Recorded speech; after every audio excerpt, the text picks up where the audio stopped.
আসসালামু আলাইকুম।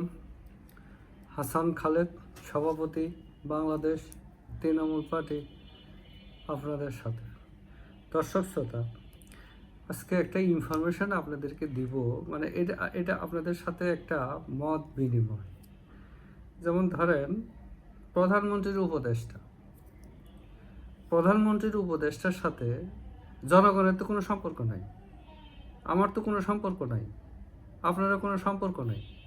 সে হলো প্রধানমন্ত্রীর উপদেষ্টা, মানে সে যদি পেইড হয় তাহলে প্রধানমন্ত্রীর কর্মচারী।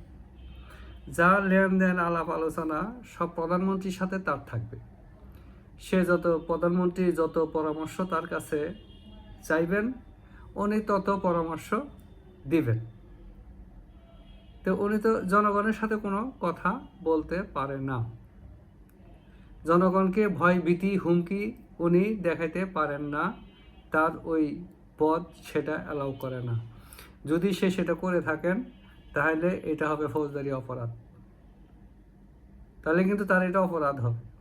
উনি প্রধানমন্ত্রীর মধ্যেই সীমাবদ্ধ থাকতে পারবেন, এর বাইরে আসতে পারবেন না। আমি বলছি আপনার ডাক্তার জাহিদুর রহমানের কথা। এই এখন শফিকের পদাঙ্ক অনুসরণ করেছে বলেই আমার কাছে মনে হয়েছে। ইদানিং তার কয়েকটা উক্তি আপনাদের সামনে আমি তুলে ধরছি। 1 নাম্বার, মিস ইনফরমেশন, ডিসইনফরমেশন এই সরকার সহ্য করতে পারবে না। চিন্তা করছেন কত বড় কথা? এই সরকার সহ্য করতে পারবে না। তো সরকার সহ্য করবে কি করবে না সেটা সরকারের বলার এখতিয়ার নাই, যদি আইন বিগড়িত কিছু না হয়।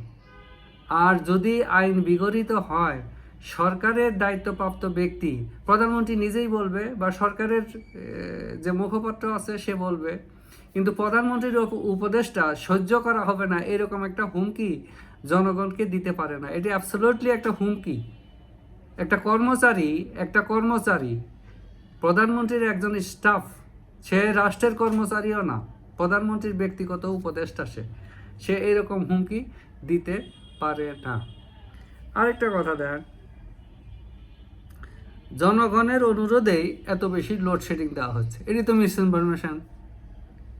জনগণের অনুরোধেই এত লোডশেডিং দেওয়া হচ্ছে, এটা কি তার কথায় সে আটকে গেলেন না? এটা কি মিস ইনফরমেশন না? তাহলে তাকেই তো ধরতে হবে। চিন্তা করেন কি অবস্থা। এ তো হবুচন্দ্র, একেবারে সাক্ষাৎ হবুচন্দ্র। ওই যে হলুচন্দ্র হাসে দিয়ে পরে ফাঁসির একটা ব্যবস্থা হয়ে গেছিল না, কাঁদতে কেউ পারবে না, পরে সে তো কেঁদে ফেললো, বুঝছেন? তারপরে আরেকটা দেখেন, ইতিমধ্যে অর্ধেক খাল কাটা শেষ হয়েছে, এটা মিস ইনফরমেশন না? এই তো মিস ইনফরমেশন। তো হবুচন্দ্রের মতো তো তাকে আর শুলে চালানো দরকার।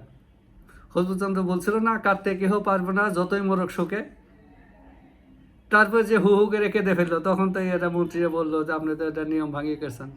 পরে তো সে শুল রেডি করতে বললো। তো এই জাহাদুরের তো এখন এই শুলে চলার অবস্থা হয়ে গেছে। জাহাদুরকে কেন সহ্য করা হবে? সরকারি জাহাদুরকে কেন সহ্য করবে? আচ্ছা, এগুলো সরকার কি ওই আপনার জ্ঞানী গুণী লোক দেখে না? এই সমস্ত স্তবক, এই সমস্ত তুষমৎকারী খেয়েদের এই সব সরকারই দেখলাম। সেই আসাদের সময় দেখলাম, সেই শেখ হাসিনার সময় দেখলাম, সে আবার খালেদা জিয়ার সময়ও দেখেছি, যে সবাই তুষমৎকারীদের আড্ডা। আমরা কি এখান থেকে বাঁচবো না? জাহাদেরকে কি রাজকোষ থেকে বেতন দেওয়া হচ্ছে না? যদিও সে প্রধানমন্ত্রীর স্টাফ, উপদেষ্টা, কিন্তু তাকে তো আমরা রাজকোষ থেকে বেতন দেই, বিএনপির দলীয় ফান্ড থেকে তো তাকে বেতন দেওয়া হচ্ছে না।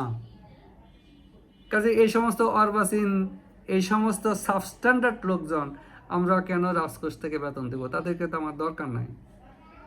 আর যদি প্রধানমন্ত্রী মনে করে তার পরামর্শ দেওয়ার জন্য তারা ফিট, তাহলে গোপনে তাদের কাছে পরামর্শ নেবেন, সেই কথাটাই প্রধানমন্ত্রী আমাদেরকে বলবেন। কিন্তু তাদেরকে দিয়ে যাতে আমাদেরকে কোনো কথা না বলে, তাহলে আমাদের মানের হানি হয়, জনগণের হানি হয়। প্রধানমন্ত্রী আমার প্রতিনিধি, জাহিদুর আমার প্রতিনিধি না। জাহিদুর আমাকে হুমকি দিতে তো পারে না। কাজে তৃণমূল পার্টি এটা প্রচণ্ড ক্ষোভের সাথে নিন্দা করতেছে, যাতে উপদেষ্টারা কোনোভাবে এ সমস্ত কথা না বলে। যে যেখানে থাকেন সুস্থ থাকেন, নিরাপদ থাকেন। ধন্যবাদ সবাই।